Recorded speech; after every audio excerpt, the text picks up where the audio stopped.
What's up, mi gente? Welcome back to Banking on Cultura. I am your host, Victoria Jenn Rodriguez. And you know, on this show, we talk about the vibrancy and the complexity of our cultura, entrepreneurship, and of course, all the bochinche in between. And today's guest, she's worked with probably every fave influencer you know. And I'm pretty sure she's got a lot of tea to share with us. But what's really interesting about her journey that I'm excited for you guys to hear about is she ran a very successful public relations kind of agency. And then recently, she's decided to downsize and become a consultant. And so I wanted to have her on the show because this is good for us to hear, especially in this climate where we're all trying to figure out what makes the most sense for us in our business, and also giving ourselves grace, and also maybe going against, you know, the herd with everyone telling you that you should grow, grow, grow. Maybe now's the time to think about scaling back a little bit and taking back your power. So without further ado, Lissette Rios, thank you so much for joining us. No, thank you so much for having me. I know it was quite a journey to get here, so I appreciate your patience because, as you mentioned, like the past couple of months have been sheer insanity for me. So I was like, I didn't want to show up here until I can be my best and be 100% present. So thank you so much. No, thank you. I'm excited. So let's get to some bochinche. Mm-hmm. Give us some tea. Oh my God. Well, I don't know if anyone else has been on the internet in the past 2 days, but I think we're all caught off guard in the best way possible by Bad Bunny and his Calvin Klein campaign. Yes. Look, I'm a very happily married woman. I love my husband to death. To me, there is no one hotter than him, but there was like something about that video or videos. It's like, I can't stop watching it. I'm like, okay, papacito. I know, he really is a papicito. My only thing that I wish Calvin Klein would have done is allow him to deliver the lines in Spanish. Because I feel like his English is great and I'm not shitting on him, but so much of his essence of like, yo hago lo que me dé la gana is like, you ain't never gonna change me. And I'm like, him speaking Spanish is like, that's why we love him. Like, like imagine him saying like, have you found your Calvins in Spanish? Like, I don't know. Or like, what's the vibe? I'm like, sales through the roof. ¿Dónde está la vibra? En tus pantalones, Benito. Like, give it to us in Spanish. Like, it just hits different. But no, like, I don't know. What's your take on that campaign? My take is, first of all, are all those tattoos his? Like, are all those his real tattoos? Yeah, I mean, he's tatted up. Like, he's shown them before in different clips and stuff. Okay, I didn't realize it was that much. And then on the back, he has like this mural of like a woman with like the arm, it looks like, right? That's the one on his back, remember if the I'm not one mistaken. Because I don't really look at his back that much. I mean, in the Calvin Klein, they're showing his bootay. I'm more of like a chest and front kind of girl. I'm like, the horses, the 10. Yes. I know he has like a Pokemon thing on his Yeah, back. I saw that. He's got a butterfly like near his abs. He's so vibrant and beautiful. You know, it did really feel good to see him in this ad and for it to drop right now. I'm pretty sure this was like months ago that they did this, but the fact that it's dropping right now in this climate, I'm like, yes. Yeah. Please show more of us in these campaigns. And at that scale, and apparently, which I haven't seen it IRL, but there is an actual massive billboard of him in Soho. Like the usual Calvin Klein space that they have. I think it's like on Broadway in Houston. I'm not really sure. Like, but somewhere around there, like he's up there. So I'm like, I need to see that. You know? Like Girls trip. Girls trip downtown. To go see Benito in the billboard. Yeah, no, that's fire. I mean, obviously the same for you. Like, we go hard for our cultura. Yes, I'm Cuban, but I'm like an honorary Puerto Rican. Like, my husband's Puerto Rican. There's a lot of Puerto Rican in-laws in my life. So it's, for me, I'm just like, I'm also Puerto Rican. So I'm just like, vamos. Yes, Puerto Rican by Puñeta. Can we say bad words here? Of course. Oh, okay, perfect. Just yes, sure. we are very fluid here. We are very own the space that you are in, the skin that you are in. Are you going to this concert, by the way? Girl, I tried and I did not. I signed up for the code, and when those concerts are happening, it's like my birthday month. I'm a Leo, I'm a summer baby, and I was like, hell yeah. Like, we tried, my husband and I, we try to go to Puerto Rico at least once a year. I never got the code. Oh. So I couldn't get them. Sorry. So I want to try. Why, you're going? Yes, I am. Just like I will be like on all of your stories. Like you better post that shit. You're gonna feel like you were there. Please. I'm gonna try to be like one of those like last minute people, but I know that the resale value is gonna be insane. It's gonna be ridiculous. We went to his Un Verano Sin Ti concert in Yankee Stadium. We bought the tickets like 2 days before, but it was worth every cent. Yeah. That's why I was like, we must go, but it didn't work out for me. It was the best concert I've ever been to. Actually. Same. It was just like, I felt like my soul came out of my body. I think we were there the same day, if I'm not mistaken. I went the first night. On a weekend. Yeah, there was only 2 nights. I went the first night with Romeo. That Romeo came Oh, out. no. I came out You went the second night when it was like the VMA one. Yes. And with the fireworks and all the things. Yes. No, that was best fire. concert ever. No, literally. I know this one is going to be insane. I know Puerto Rico's going to be on fire. It's just going to be... I literally can't imagine what that island is going to feel like for like that collective 3 weeks, because the energy of that island is just so incredible. Yes. And the passion that I think that's why like I'm just also incredibly enamored by him as a person, as a musician, as a marketer. It's just so empowering to see how he uplifts like his entire community. Like as I mentioned, like I'm Cuban, but I've never been to Cuba, so I have like a very disjointed like identity issue, because like I can't really touch my land. It's not the same. So it's like, I always tell my husband, I'm like, when I come here, I just say like, this is my land, because I tell him like, I'm so jealous of you. Like whenever you want to feel like your culture, you can come here and feel it. Where it's like, if I do that in Cuba, it's really not the same. Like it's just such a complex, tortured island for like obvious reasons. Yeah, so unfortunately. Yeah. Well, the flags are kind of similar. Yeah. So. I know. I'm like, we're kind of brothers and sisters. Yeah, you can kind of feel like, the connection there. But I hear what you're saying about like going back to the island and feeling like connected. Whenever I go to Puerto Rico, and if I'm ever a little lost or just feeling not like myself, or just feeling like I need to like get that fiery, I don't even know how to describe it, but like that orgullo, basically, like you go there and I just automatically like pick myself back up. So that's for any of you guys, go visit your country of origin so that you can get connected and feel alive again. Because being here, it's very easy for you to get stripped of your cultura, get stripped of the identity that is you, because they're trying to force you to take on, the American identity. And you could be both, and that's great. And many identify as both, but you can't forget. At all. The roots. At all. That's why it's like, even we went to Aguadilla last year, and it was our first time on like my first time on the west side of the island. And it was just like, I think as Americans, and especially here in New York, like everything is like go, go, go, fast, fast, fast. It's not that you don't have manners, but you're just so laser focused. So you may not say hi to every single person, or you may not say like, have a great meal or anything like that. But the sentiment is there. You just don't like vocalize it, you're just like, and I remember telling her, I was like, man, the people of this city specifically, I don't know what it was about Aguadilla, but like, anytime we sat down and anyone that walked by us, if we were eating, buen provecho, buenos dias. And I was just like, this is so beautiful. I'm like, I love this island so much. But it's true. It's like, you just like remember like nothing is that serious. Like, it's that like island vibe, like tranquilo tropical, like you need that. I think like, especially here, it's like you need that balance of just like, if days are so intense, like break away and just go like to an island. And obviously with Puerto Rico, just go and experience it, but like appreciate it. Totally. And instead of hearing like horns or an ambulance, like you got the cookies at night.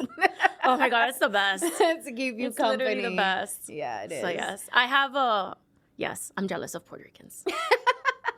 Well, I didn't know we were going to dedicate this episode to Boricuas. No, there's not. No, but I feel you on that. And shout out to Benito. I mean, for holding it down for all of us, regardless of what cultura you are from. If you're Latino, you are vibing out on this energy. Like, and it's so needed right now. Again, because of everything that's going on.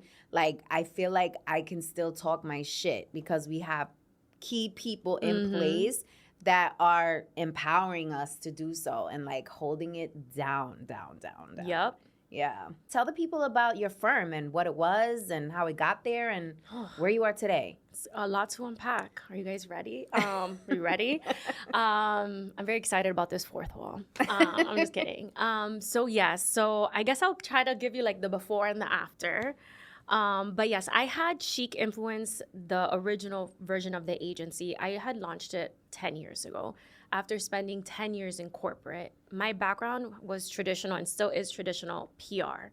So I spent 10 years in incredible agencies at a corporate level, running the multicultural practice and teams for the biggest brands to date. And I worked on Procter & Gamble brands and Unilever brands, which is like the top of the top when it comes to marketing from consumer packaged goods aspect. But of course, like the corporate rat race got to me. I was 30 years old and I was a senior vice president, which is unheard of in my industry. Like I would go into rooms and everyone was 10 years my senior, but I was incredibly smart and I own that. I'm very smart. I'm very strategic. I think out of the box, but I was also like an anomaly. I'm like a Latina, I'm hella young. And like, I felt like my bosses didn't know what to do with me. Mm-hmm. Like I was filled with like so much energy. And then like everyone that was like more senior, I don't blame them. I think they were very intimidated by me because they felt like they needed to be in cruise control. And here I am like full of piss and vinegar, I'm like, let's go. So then I was just very burnt out. And then my husband is an entrepreneur and I also come from a family of entrepreneurs. So I was just like, okay, he was just like, well, if you're working this hard, he's like, you're basically running a business within a business. Mm-hmm. Why don't you go and do your own thing? So I was like, but I was also still drinking the corporate Kool-Aid. I'm like, I can't leave this network. I can't leave this 6-figure salary. Are you kidding me? But I did it because then I also realized I had the conversation with myself. It's like, well, if they were to pay you more and promote you, would you still be happy? And the answer was no. So then I was like, okay, well, if the money and the position doesn't matter, let me go do something else. So I started Chic Influence really with the intention of showcasing brands and the industry that you can take something so rooted in culture and make it mainstream. Because the role that I had in my corporate job, yes, I was the senior vice president of the multicultural practice, but we worked in a very we worked in a cylinder. It was like, okay, here's the general market campaign. They would pass it off to me to find like a Latina version of it. And I'm like, you guys, like it shouldn't be disjointed. Like our campaign should run in tandem with the general market campaign, which like, for example, back then, and I'm sure it's still true, like Latinas consumed, I think at that time, the stat was like 3.5% more hairspray than the general market. So it's like, if we are outspending in hairspray, then I should get like the biggest chunk of the hairspray campaign, right? It was little things like that, but it was always like, oh no. And then it was like, okay, and no disrespect to like Univision and Telemundo, but it was like, oh, Latina campaign translated in Spanish and sent it to Telemundo. I was like, you guys are trying to reach me as a consumer. Like, I don't watch that network, right? Like, people do watch that network, but that's usually Spanish dominant, recent arrivals. Like, you're trying to hit like the U.S. Hispanic millennial consumer are the general market who speak English but are so proud of their culture. Mm-hmm. So I tell you all of this. That was the impetus to why I started Chic Influence, where I'm like, no, I'm going to show you that I can take something hella Latina and get it like on national news. And that's what I did. So luckily, I had met very early on. When I first started the business, I was consulting because I technically had what I call the handcuffs.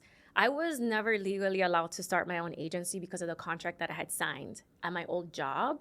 But the workaround is that I was not leaving the agency to compete with the companies that they had as clients. I wasn't trying to take on Procter & Gamble business. Like, I wanted to work with a whole other set of brands that weren't tied to conglomerates.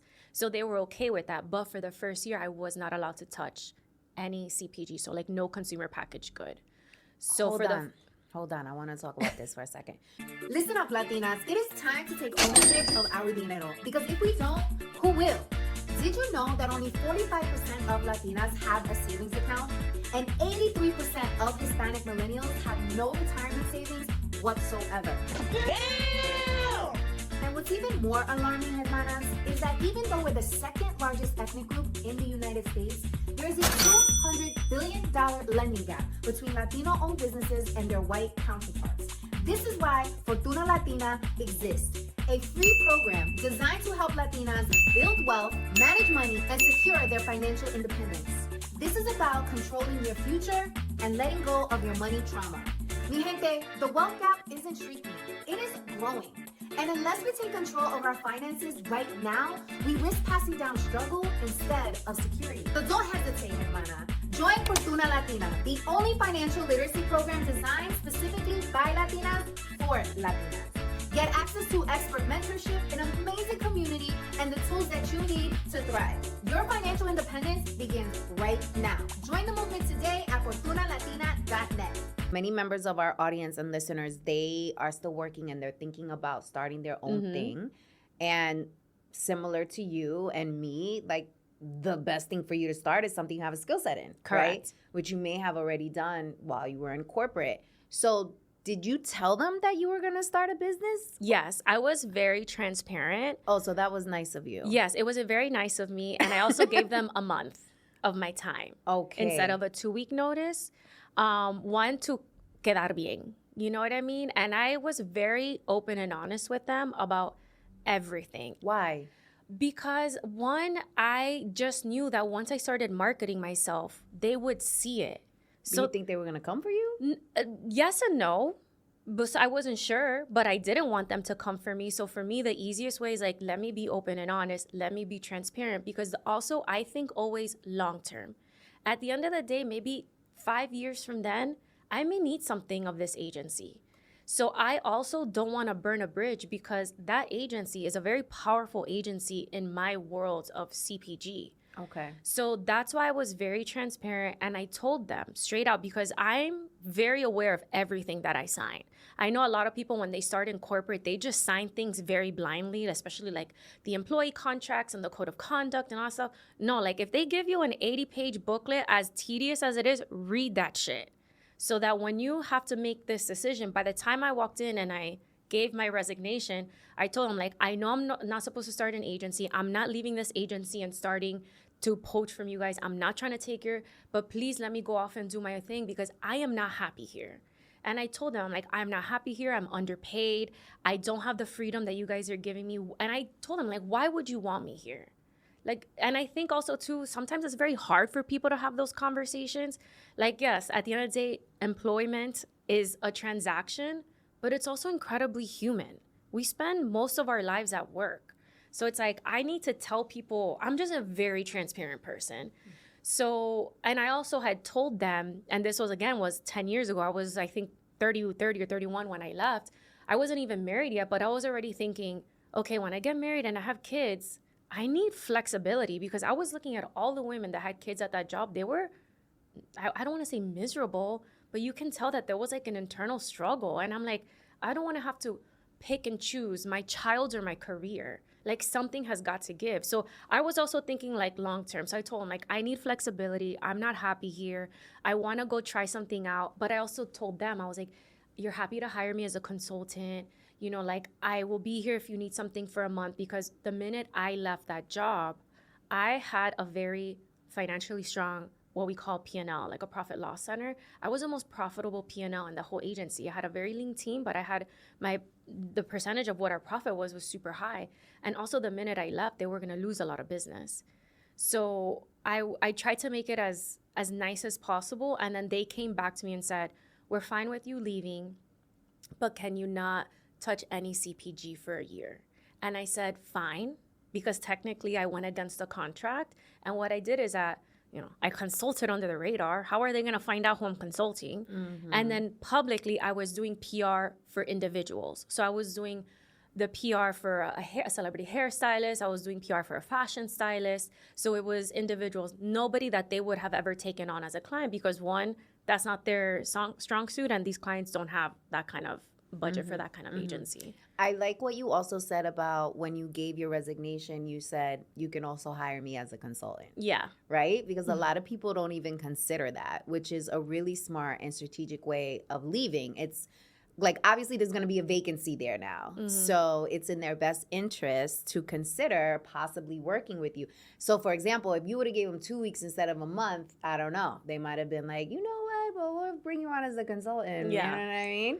But you were nice. See me, I would have been like, You're getting your 2 weeks, and then you could hire me as Yeah. a consultant. I'm more than happy to do that, right? Yeah. But that's a play, right? That Yeah. not a lot of people take advantage of. I remember when I left my corporate gig, I didn't really know this. It just so happened that the relationships that I built, all of them became clients, all of my former employers.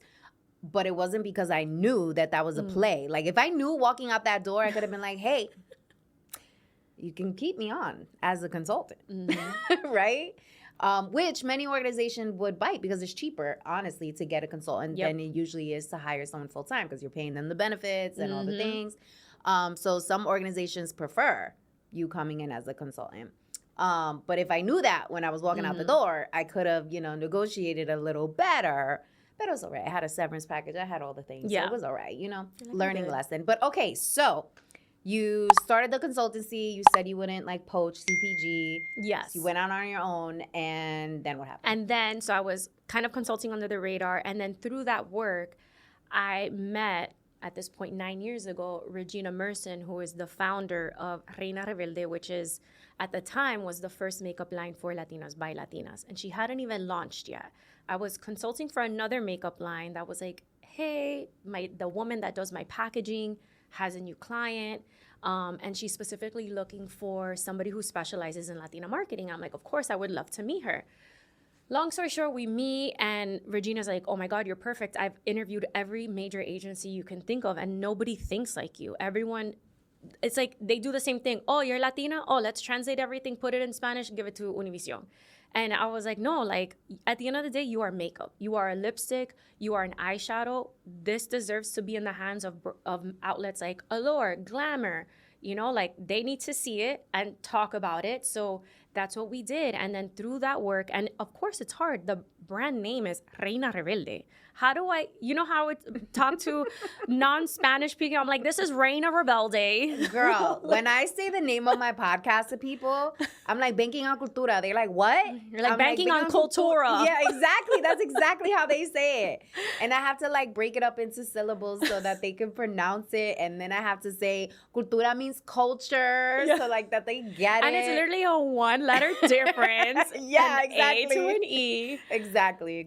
So that's what I did. And luckily, at the end of the day, I pulled out from her a story. I'm like, at the end of the day, the brand has a story and the founder has a story. So for me, she was like a dream client. I was like, not only did she create something in the market that hadn't been done before in terms of creating a uniquely authentic, beautiful makeup. I'm literally wearing all her makeup still on my face. But she's also an attorney who left her role as a very powerhouse bankruptcy attorney, left her career to start a makeup line, which is also crazy. She came from Mexico. She went to Yale for undergrad. She just has a crazy story. So I'm like, Regina, I need to be able to milk everything, not just the product story, your story. And she's just like, have at it. So for the first year I went so hard. I got her featured in Forbes, in Allure. Obviously, people in Espanol, and I was like, and everyone's like, how are you doing this? I'm like, I'm just telling a story.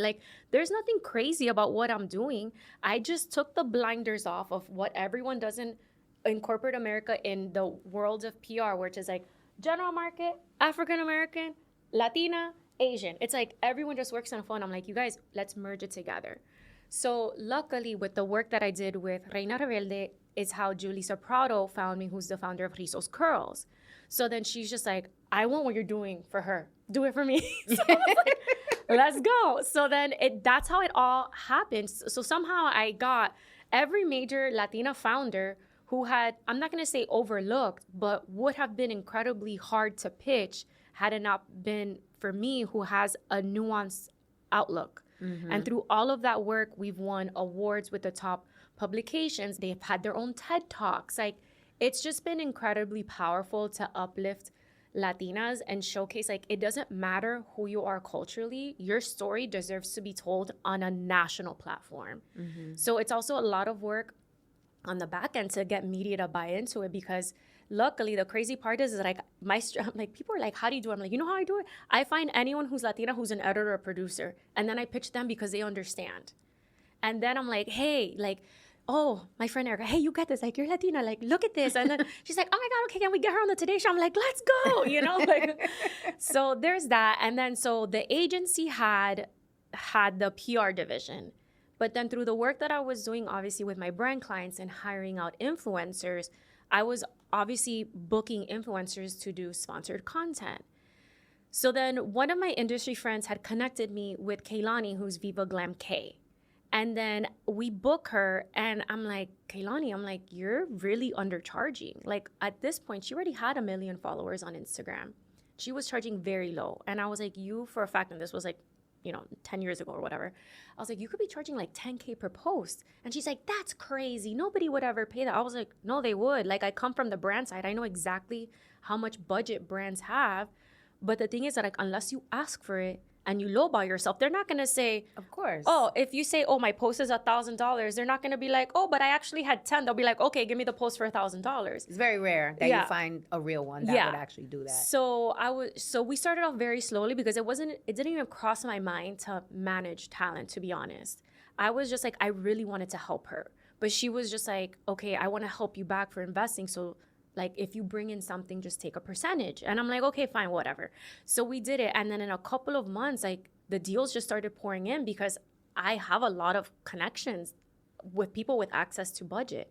So then she was like, she had asked me, she's like, I never forget. It was like she was asking me to marry her. Like, we were in Chicago because I was just like, I would try to like plug her in any opportunity as possible. I was like, hey, there's this big conference happening in Chicago. If I get your flight paid for, you want to go out and speak on this panel? Like, it's all media buying agencies. Like, these are the people who are pumping money into influencers. She's like, heck yeah. So she gets flown out. I go out there too. And we're in a room and she's like, will you be my manager? Oh, yes, guys. I have a picture of that day still on my Instagram. I was like, oh my God, yes. So then that's how kind of the talent division unofficially started, because I started managing her just to feel out the waters. Because managing talent, I hate to say this word, it is kind of like you're like babysitting someone, but you're also like literally managing them, but like staying on top of them. Because now I'm selling content. That's my product. And if you don't keep pumping out the content, I have nothing to sell.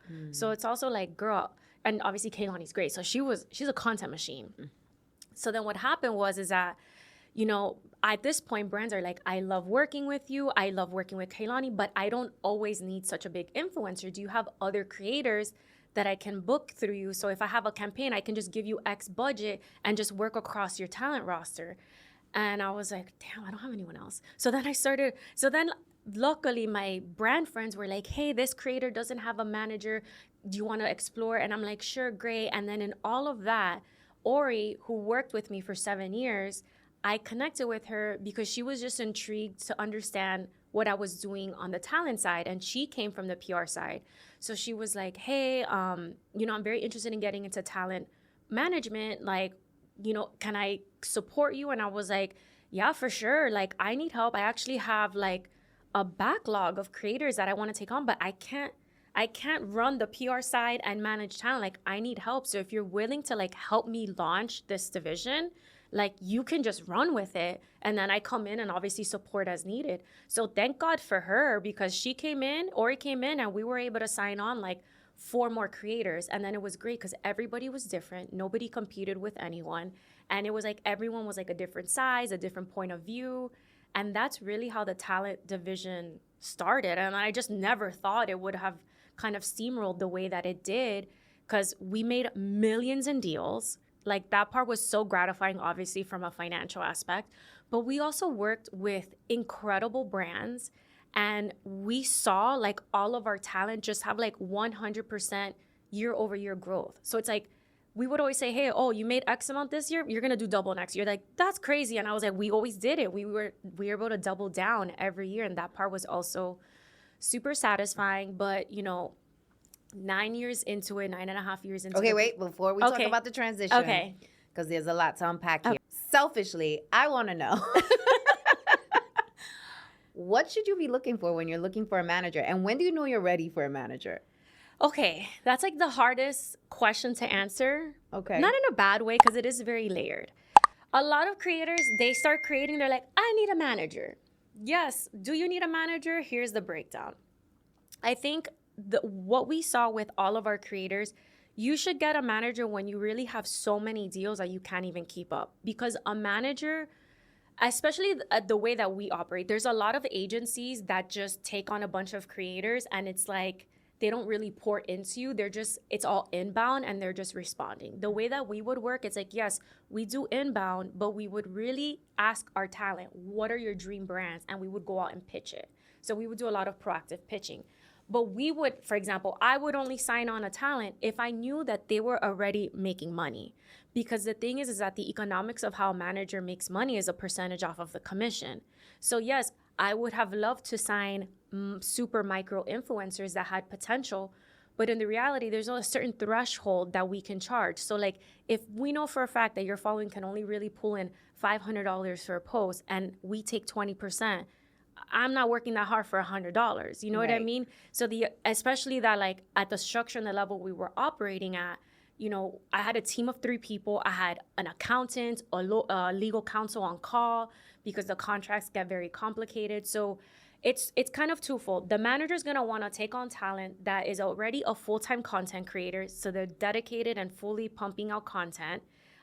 They're active on more than one platform, and that's very important because as you guys saw with like the TikTok kind of shutdown, and even with past platforms like Vine going away, if you have all of your audience in one place and for whatever reason that platform goes down, your audience needs to live somewhere else so that we have more than one place to sell. That you're innovating across the platforms, that you're brand friendly, and that you're a professional, because managers don't want to work with someone who can't meet a deadline. That's super, super important. So then there's that component. What a manager does, and I think sometimes there's some confusion on like, well, what is the role of a manager if, let's say, all of my deals are inbound, right? So a creator, usually by the time they came to us, they're like, we need a manager. It's like they were kind of drowning in the administrative work and the communication back and forth with the brand that now it was impeding their ability to create content. Because at the end of the day, an influencer's job is to create content. So we come in and do all the admin stuff. But a lot of the times, influencers and creators, because they're very creative, they're not very, and there's nothing wrong with saying it, they're not the best business people. So they're lacking in business communication, they're lacking in business acumen, they're lacking in legal understanding. So what happens? They've gotten taken advantage of, underpaid. So then we come in and create a layer of like, no, go focus on creating the content, and we're gonna come in and we're gonna organize everything for you. By the time we give you a contract, it's legally cleared, you're protected. You know, you don't even have to worry about sending an invoice. We're gonna, send you the money and all that. And we would run the campaigns for them.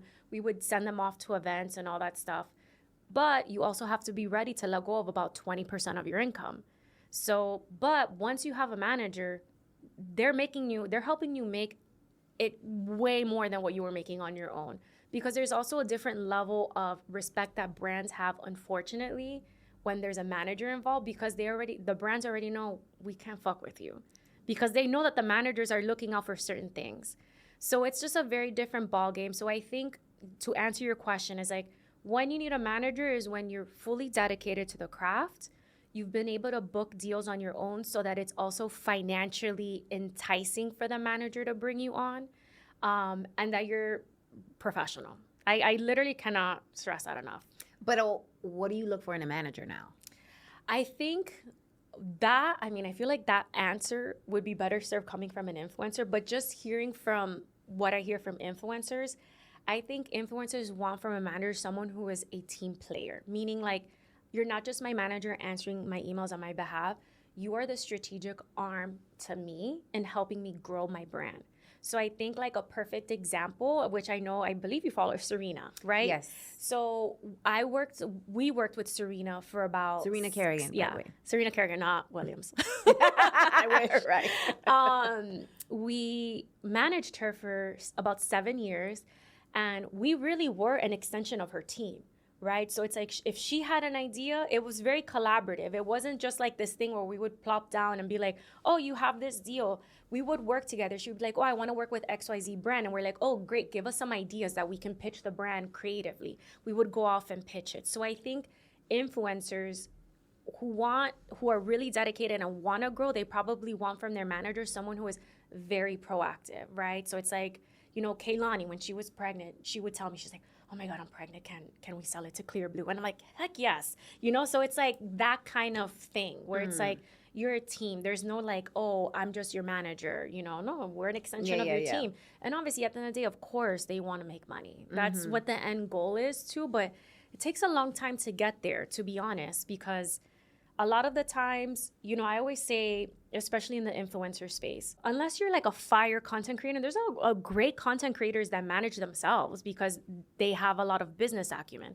So that part is great. They understand relationships. They understand the differences between the brands managing the campaigns versus the agencies managing the campaigns, and they know who the key players are, which is something that managers have an understanding of. Because something that happens a lot is that creators are like, oh, this person got a deal, and why didn't I get a deal? And da, da, da, da, da. And it's just like, there's so many things at play here. It's not just like you got this and I got that. But, oh my God, I lost my train of thought. Hold on. What is the difference between the agency managing the campaign versus the brand? Because I've been in situations where I'm like talking to the brand, and the brand is like, okay, yeah, we're going to give you $50,000 for this campaign.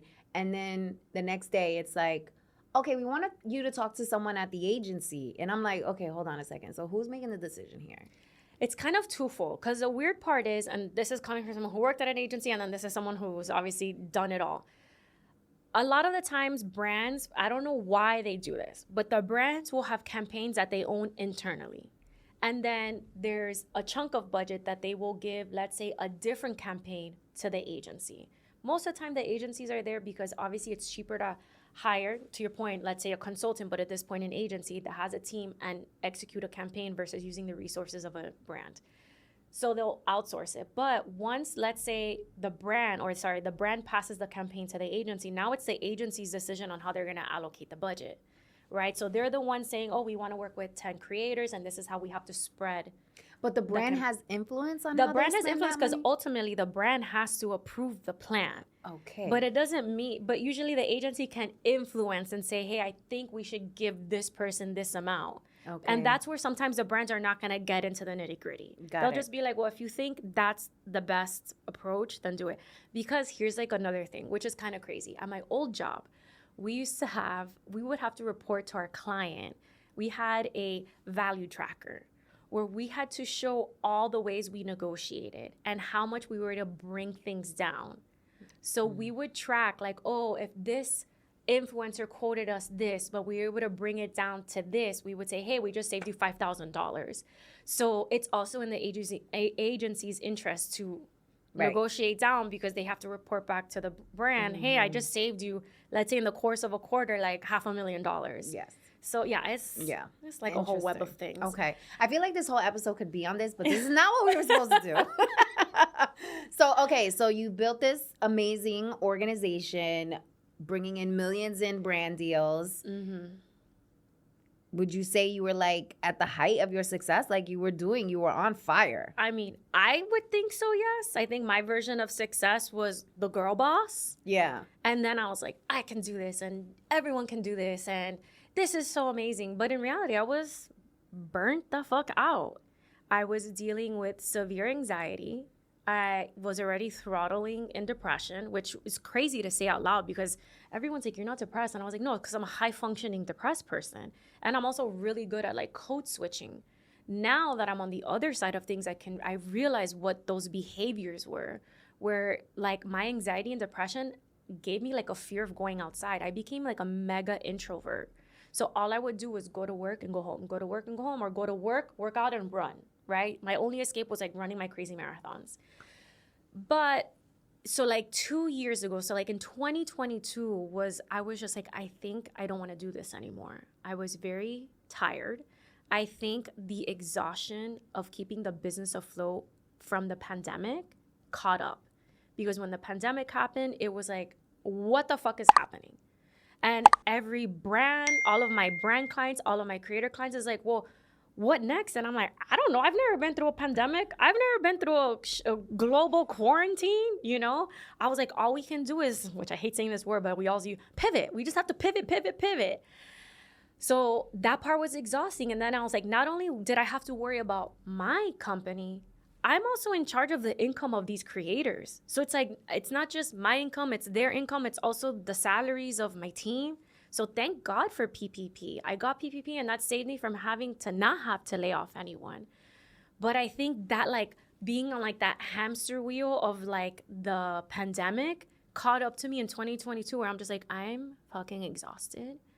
I don't think I want to do this anymore. But I held on because I had a team. And how do I let go of a team? And how do I let go of my clients? So I was just like, I'm just going to keep going. And then also in 2022, my husband and I, we officially started trying to have a family and it wasn't working out. So I was like, whatever, you know, you kind of go through it and you're just like, whatever. But then 2023 comes and I begin the IVF journey. And that's like a whole other ballgame. So we go through it. The first year, I never said anything publicly because I was still trying to figure out myself. Like, I'm the only one in my family that has fertility issues. I didn't really know anyone directly that had been going through it. So I was like, I'm that kind of person. I'm very transparent. Like, I'm very open. But I'm very open once I understand or I know how to communicate my feelings around something. So we were going through it. And of course, I was like so gung-ho. I'm like, it's going to work the first time because I'm so healthy. You know, I go through my egg retrieval. We get our embryos and the first one doesn't stick. And I'm like, shit. I was like, oh, fuck. And then the second one, I'm like pregnant. And I'm like, hell yeah. And then they're like, oh, just kidding. You lost it. And I was like, oh, that's fucking great.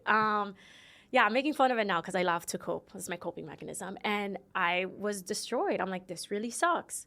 So I ended the year 2023 like sad, and then 2024. And this is while you're running the business. Yeah, still. this is while I'm running the business, and nobody knows. Depressed. I'm just like, yeah, you know, I like one of my clients, Regina. She's like, girl, you deserve an Oscar for the performances that you gave the last 2 years, because she's like, nobody would have ever known unless you were like, I'm going through IVF. And it's hard because what people don't realize with IVF, it's like, it's not just the journey. You are being pumped with so many hormones that you have zero control of your body and your emotions. Like, I would literally be walking outside looking at a flower and like tears are coming down my eyes. Like, it's you're so irrational. It's like your PMS like times 1,000. And then you're bloated, you're uncomfortable, you're hungry, you're gaining weight. Like, it's just a thing. So in 2024, I'm like, all right, I'm gonna do this again. We're gonna try again. But last year was brutal. It was absolutely brutal. It dragged me through the mud. Last year broke me. I was a very broken person last year, and I could not. And towards the end, I was like, I cannot do this anymore. I was having to cancel client calls because I was mentally unwell I had a lot of losses last year. So it's like, why? I at this point I couldn't even fake it. I'm like, I don't care about your lipstick. I just lost a baby. You know, right. Like, you know, it was like little things like that where I'm like, this feels so silly. And I was like, there's so much bigger things happening. And here I am like, social media, you know? So I told my husband, like, I need to rejigger what my version of success is because this isn't it right now. And it was also incredibly unfair to my team. And it was also unfair to my clients because I was not even 20% there. I was a shell of a human where I was just operating enough to look like I was getting things done, but I was unable to do new business. I was unable to operate at the bigger level to like think of really fun ideas. And that's what I love. Like, I love new business. I love strategy. I was just doing enough to keep the lights on. And it caught up where it's like the end of the year comes and a lot of things were shifting. And it was like the decision was made for me. I either save myself or I save the business. And I had already gone through saving the business with the pandemic. I'm like, I literally do not have the energy to do this again. It will drive me to the floor if I try to do this again. So I chose myself, and it was incredibly hard. I spent all of October through December crying every single day. There was not a day that there was not tears coming down my eyes where I was like having to tell the team individually, the agency is closing and it's ceasing operations as it currently exists. And then telling all the clients and then putting a game plan together for everyone so that like I minimize like the dismantling. And then I just told myself, and everyone's like, what's next? And everybody knows that I'm like neurotic OCD. Like, I always have a plan. And it was the first time in my life, I'm like, I literally do not know what the hell I'm gonna do next. All I know is that I need to step away because this was beyond, just go on a vacation. No. Like, I literally did not want to be texted. I didn't want to be asked a question. I literally wanted to pretend that I did not exist for a moment in time. Just, I was overly stimulated because it wasn't just the business part of it. IVF is so intrusive. So it's like I had no control of my schedule. It was like I wake up, I go to doctor's office. They draw blood, transvaginal ultrasound. It's like you're being poked and prodded. Like I'm just like, okay, I'm a big science experiment. And then you go home, you inject yourself with a bunch of shit. You go through all these procedures. Oh, open the computer, conference call time. Oh my God, oh, when am I getting paid? Okay, here's payroll. Like, it was just too much. I would get home and I was just like incapable of making a decision. So I shut it down and I told myself, I'm not gonna do anything for 3 months. So by the time I publicly said it, which was like the end of December, I was already chilling. I was chilling all of December. December was chilling, but also a lot of dismantling, which is still a lot of work. And then January was truly like, I was just chilling. Like, I no longer had an alarm on my phone. We adopted a second dog, so that keeps me very active. But she's my alarm clock. Because she's a puppy, she's a working dog, which I specifically wanted because she keeps me active and she keeps me outside. My biggest therapy was going on walks with her, because that's the other thing with the IVF process. You're very limited with the kind of physical activity you can do. And I'm a lifelong athlete. So that also physically, it's been hard for me. This is like the heaviest I've been in my adult life. But also, to me, exercise is for my mental health. So not being able to run or lift weights was hard. So also I'm like, I need like a very active dog, because all I'm limited to right now is like walking. So when you were dismantling the company, did you say to yourself, okay, before I completely close down, I need to have this much money in my bank account to hold me down while I think about what's next, or while I just chill? Yeah, I mean, I already had a savings account. So for me, closing the business, I had and I have that financial cushion, which allowed me to tell myself, okay, if I needed to, I can take 6 months off and be fine. Yes, I have a husband, but in my mind, I like to keep my finances separate because I never want to be a financial burden to him. Yes, I mean, we've been together for like 12, 13 years, but still, like, I'm just like, I don't want to, he has his own stress. I don't need to add on to his stress. So yes, I had a certain amount in my personal savings that allowed me to make that decision. And I think that also helped me be a little less fearful of like, oh my God, like what's next? Or make like an irrational decision because you were like strapped. Oh, I was already doing like a trauma response thing where I was like, literally, I applied to like 13 jobs. And my husband was like, what are you doing? He's like, you need to chill. I was like, oh my God, look, I could be making like 400K. Like, are you kidding me? Like, I'm applying to everything. And then I was like, back away from the computer.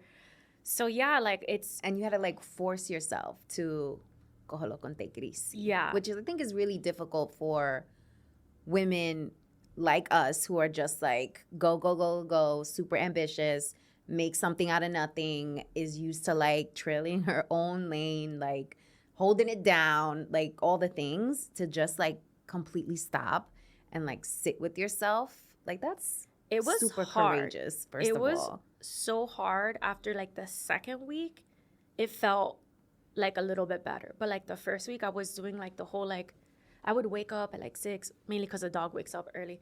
I like walk her and then I go home. I'm like, okay, I'm going to be a housewife now. I'm going to clean and cook. And it was like still anxiety. And I was like, bitch, chill. Yo, you were making gourmet I mean, meals. I still do. I just don't post it because I'm just tired. I'm like, 10-course meals. I'm like, okay, I'm making chili and sea bass and risotto tonight. No, I love cooking. And I think also too, the reason why everyone's like, why do you cook so much? And I was like, honestly, because it takes me away from the computer. I like to be I like to keep my hands busy. Mm-hmm. I'm pretty sure I'm undiagnosed ADD, ADHD possibly. My brother has full-blown ADHD. I'm very like, if I don't keep my hands busy, I will be on technology. And I'm very aware of that. Mm-hmm. So that's why it's like, I like to cook breakfast, lunch, and dinner. I literally cook like 3-course meals for every meal. I know. I see it on social media. Yeah. I was like, look at her go. Like, I'm going to move in. And it's very therapeutic because it also helps me practice not stillness, but like slowness. So it's like, I also told myself, like, not everything has to be fast, because that's also feeds into the anxiety. Like, not everything needs to be fast. this whole resetting of my nervous system requires stillness. So it's like, yes, I love my Nespresso machine, but I stopped using it and I do French press instead, which forces me to grind my coffee beans every morning and boil water and let it steep. Like, yes, that sounds very like whatever, but it's like, it helps me be not like so neurotic. So, and I needed that time just to constantly think, which, you know, for me, when I was dismantling the business, I was telling myself and everyone, which is the same chaotic thing I did when I left my old job. It's like, I'm not gonna do this anymore. I hate PR. I'm not gonna do it because this is so exhausting. It drove me to like this neurotic place that I'm in. And I told myself, I'm like, no, why are you leaving something that you're really good at and that you genuinely love? You just have to show up differently. So I went through this exercise where I did like, I call it my 4-column like process, where it's like I write down everything I'm really good at. And I write that down. And then I write down everything I like to do. Because what you're good at and what you like to do are two very different things. And then I had a column of like things that I dream about. Crazy things. Like I wrote like own a nail salon. You know, like just write everything you dream about. And then a column of like everything you hate in your professional world. And then going through that process, it dawned on me. I was like, okay, I'm really good at storytelling. I'm really good at PR. I'm obviously really good at influencer marketing and helping people kind of shape their businesses. And I'm obviously really good at helping women kind of like find or kind of help them get unstuck. And I'm really good at strategy. But what I realized that I didn't like was the execution. That is what was burning me out. Where like, oh, this is the launch. Okay, here's your strategy. Oh, can you plan the event and do the media tour and all that stuff? I'm like, no, I don't want to do that anymore. Like, I will give you the plan. You need to find somebody else to execute. That is what was burning me out. So that's why I'm like, wait, I can be a consultant because it still allows me to operate in that space and help people who just need a push and say, oh, like I met with a friend who's an interior designer and she's just like, I can do all of this. I just don't know where to start. She's like, can you help me put a toolkit together? I'm like, perfect. I'm like, you're my dream client. Like, that's exactly one. It's like, these are all your assets. This is how to structure it. This is all the opportunities you have. Like, if you have this opportunity, this is how it should show up on social. This is how it should show up on your email. This is how you can pitch it to media and just kind of create that toolkit. I don't want to be in the weeds at that level. Mm-hmm. I want to be able to take on projects and have that flexibility because I am so used to having somewhat of like a very free schedule. I'm not against going back to corporate, and I am putting it out there like I'm open to it, but it has to be the right company, the right brand, the right pay, because girl, benefits sounds right so schedule. Good right now. I hear you. How were you managing benefits? Because the both of you guys were entrepreneurs, like you and hubby. We each have insurance, like we actually have Oscar because they're probably one of the friendliest to like entrepreneurs and people who just want to buy their own policies, but it is crazy expensive. It is. We pay the full price where like if you go through a company, you're paying a part and the company's paying the other part. How much is it? My policy alone is $1,100 a month. Oh, wow. And do you have to do copay and everything? Mm-hmm. Oh, wow. Yeah. And and IVF is not covered through insurance. Yeah, I know.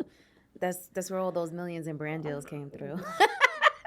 No, literally, luckily, thank God for my husband.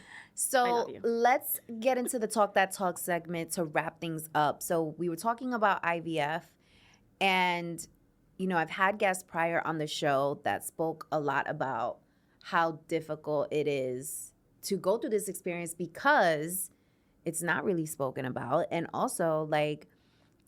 To your point, I know we were talking and you were like, you know, Latinas are known to be like fertile myrtle. Like that's what society thinks about Latinas. And for you not to be able to like produce in that way, it's kind of like shame. You know, I think about what is that show that the woman was walking down and they were like, shame. Game of Thrones, was it? I think so. Like, I feel like I can visualize it, but they were like throwing rocks at her and just saying shame. But that's like how it feels, right? Yeah. So what do we need to do as a community to make sure that we like stop the shenanigans? Yeah. I mean, I think, you know, it's a tough conversation. It's a tough topic because first of all, it's still somewhat taboo. And then I realized that maybe a lot of reasons people don't talk about it is that like they themselves don't even understand it, right? So it's like for me, and I know we were kind of talking about it a little bit before, it's like, I consider myself a very smart, educated woman. But there was things that I was learning about my own body during IVF where I'm like, wait, like, why didn't I know this, right? So I think, one, it's like, it's just so layered. One, it's like education around the human reproductive system is so simplified when it shouldn't be at the school level, because for some reason the thing that we all have on our body, some reason we can't talk about it, right? We're taught in school, you have a vagina, he has a penis, don't have sex. It's not that simple. Our bodies are very complex, and it makes almost girls uncomfortable with their own bodies because we don't even understand it, right? So then there's that component. Then there's the component that, you know, when you start trying, it's like, oh, just have sex, just relax. You know, when you relax, it'll come. And it's like, no, you actually need to track your ovulation. It's not just like, oh, we're just gonna like have sex and hope it happens. Like, our fertility window is actually incredibly short, which goes back to education.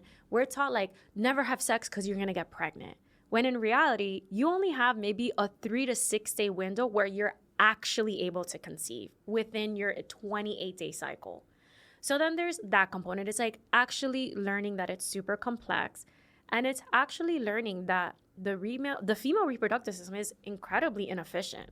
Most women have losses, and 1 in 4 women in this country currently are dealing with infertility. That's a lot of people. That is a lot. It's a lot of people, and I think we're getting better now, unfortunately, because there's so many policies around it where people are like, no, I need to speak up about this, because like now policies are being written that could impede our ability to have access to it.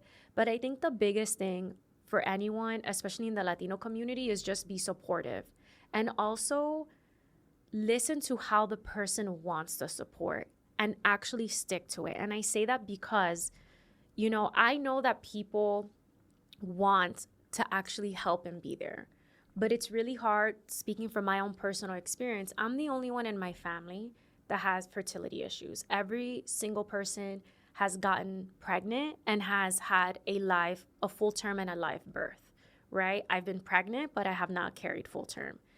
So, you know, it's hard because our families, they care so deeply and they want to be there, and they naturally want to ask. But when you're living and breathing and going through IVF, the last thing I want to do is talk about it. I'm exhausted.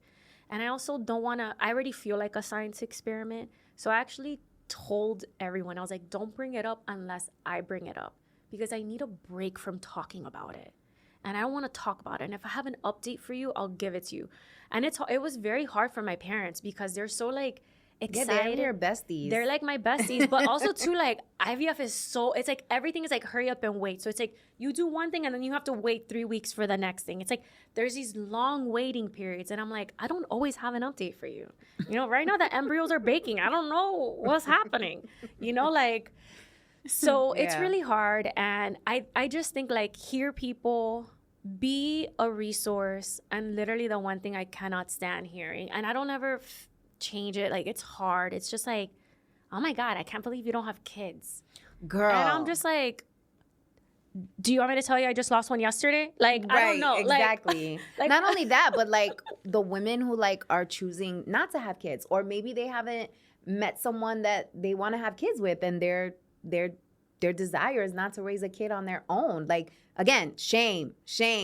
Like, you're not doing what women are supposed to do. Like, that's what you're here for. You're here to reproduce. And it's fucked up because we're the ones who get all the pressure all the time. And it's like, I'm looking forward to more education around this, especially for men, so that they can start understanding how much of a challenge women face when it comes to this. Like, it's not just, oh, you know, your sperm is all good and it's just going to happen. No, there's a lot of things to consider, which adds to the whole shame, because they are ignorant. They don't know what the hell they're talking about.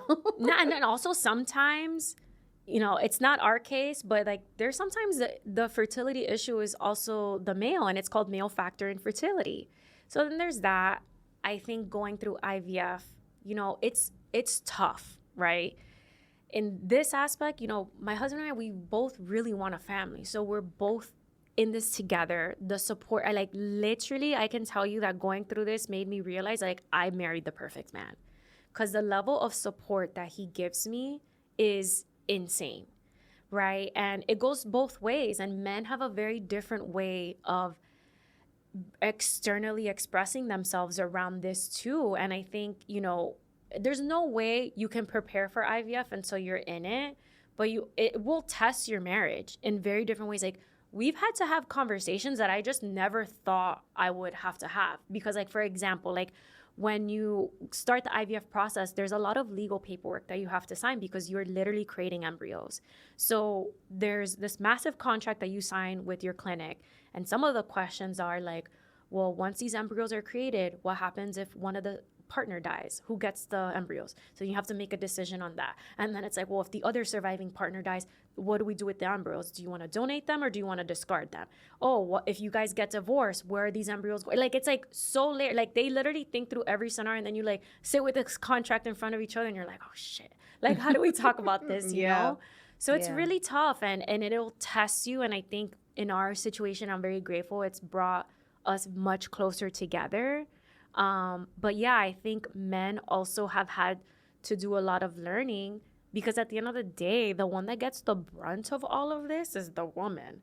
We're the ones injecting ourselves. Like, yo, for the dude, it's so easy. They just like get a cup, do their thing, and here we are being poked, prodded, like in every way imaginable. And these procedures a lot of them are very painful. Very, very painful. And because of we're dealing with like the uterus, a lot of the things they really can't give you pain medication for. Oh, so man. Unfortunately, you gotta rough it out. But yeah, I think luckily I've seen more and more women talk about it on social. And a big reason why I share when I share is mainly for selfish reasons, to be honest. Like, I want to feel less alone. And when I share, a lot of people come out of the woodwork and they tell me like, hey, I had my kids through IVF, like, keep going. And that gives me so much like animo. And then people tell me like, oh, thank you so much for sharing, because like I'm going through this and like it makes me feel really lonely going through it. But then I remember, like, every time I go to my IVF clinic, it is slam packed. So I'm like, this is crazy. I'm like, what is happening? Like, I'm like, but at the same time, I'm like, why? Like, is it age? Is it environmental? Like, what is it? Is it food? Like what we're eating? I don't know. Like, for me, honestly, it's completely they call it unexplained infertility, because I don't have an autoimmune issue. Like, I don't have PCOS. I don't have, you know, a lot of the times, like, those sorts of things will contribute to infertility. But for some reason, I don't know. I'm just un caso especial. Well, let's tell the people where they can follow your journey, because you are on quite the journey, both personally and professionally. So where can they find you? I post most of my content on Instagram because I'm a millennial. So you can find me on Instagram at Lissy Marie. So it's LISSYMARIE. And then I put a lot of my professional kind of tips and tricks and that sort of content on my business page, which is at Chic Influence. And then I started my TikTok like a month ago. Oh, shit. So I've just been like, honestly, I'm repurposing a lot of the content, but then I sprinkle in. That's what I do. I sprinkle in some TikTok exclusive content, because I really realize now that TikTok is just where you go to like kiki and have fun. Yes. I'm really starting to like the TikTok community. Yeah. Like, they're fun. They're more fun. And you grow faster. Yeah, like, I posted one video yesterday, and I'm like, graveyard town. For some reason on Instagram, the more I post, I keep losing followers. And then on TikTok, the more I post, the more followers I get. But yeah, it's annoying. Yeah. Well, I'm really excited to witness this journey that you're on. And I'm really proud of you for being so courageous, for being so daring, for being a risk taker, because it gives other women permission to do that too, because there are a lot of women who are in the same position where they're super frustrated, they're stuck, they're feeling strapped, they're overwhelmed, and they're just continuing on just to continue on, right? Yeah. And so we need examples of what it's like when you choose you and when you make yourself a priority, and you're going to survive, and you're going to be okay. It's going to be fine. Right. And you're going to be all right. So thank you for that. And a little tidbit, I don't know, you're your own brand right now, mujer.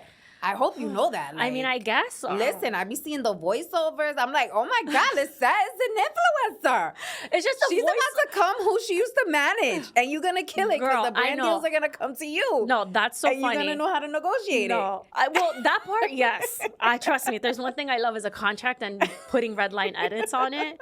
I'm just so much, because one, and I'm very inspired by women like you because you are your own brand and you show up fearlessly and consistently and authentically. And that is very empowering. I've always been an incredibly behind the scenes person because that's where I'm comfortable. Yes, I have no problem. I can pop off and talk someone's head off. But once I entered, okay, now I'm a consultant, I have to put myself out there. Like, I had to have this conversation with myself. It's like, why would someone hire me? I need to tell them why they need to hire me. And that can only come to life via content. So it is uncomfortable. This is why the voiceovers, I have more fun with them because it's less stressful. Talking to a camera, sometimes I'm like, oh my God. And I spend a lot of time writing those scripts. I know you do, girl, because you're a perfectionist. But, I'm having a lot of fun because it also, I don't know, it's a challenge too. And I like to do different things. Yeah. But you inspire me too. So. Oh, thank you, love. You're in reinvention mode. Like, the YOLO. ultimate pivot. But yeah, it's exciting to witness and I can't wait to support and watch you do the glow up and all the things, probably hire you at some point because I've been wanting to hire you. You already know. I remember I went to Lissette and I was like, yeah, so can you hire me? You were like, no, I got too many clients. And then there was a time and you were like, yeah, I'm going to need a 3-month retainer up front. I was like, okay, I'll come back later. So now might be the time. Yes. I'm real cheap now. No, I was kidding. Thank you so much for being on the show. I appreciate you. So much for having this. Was such a fun chat. Yes, it was. And thank you to all of you for being here. Remember to leave your reviews. Remember to subscribe and also share this episode if you know a fellow entrepreneur that is in the trenches right now that's just thinking about next steps and unsure about what steps to take next. Definitely share this. Anybody in the IVF journey, share this with them, and just anyone else that you think will resonate with what we talked about today. So thank you so much for being here, and I'll see you in the next episode. Ciao. Listen up, Latinas. It is time to take ownership of our dinero, because if we don't, who will? Did you know that only 45% of Latinas have a savings account? And 83% of Hispanic millennials have no retirement savings whatsoever. Damn! And what's even more alarming, hermanas, is that even though we're the second largest ethnic group in the United States, there is a $200 billion lending gap between Latino-owned businesses and their white counterparts. This is why Cultura Latina exists, a free program designed to help Latinas build wealth, manage money, and secure their financial independence. This is about controlling your future and letting go of your money trauma. Mi gente, the wealth gap isn't shrinking, it is growing. And unless we take control of our finances right now, we risk passing down struggle instead of security. So don't hesitate, hermana. Join Cultura Latina, the only financial literacy program designed specifically by Latinas for Latinas. Get access to expert mentorship, an amazing community, and the tools that you need to thrive. Your financial independence begins right now. Join the movement today at culturalatina.net. Hola, mi gente. Banking on Cultura can be found on Apple Podcasts or wherever you listen to your favorite podcasts. So if you're on the audio wave, make sure to check us out over there.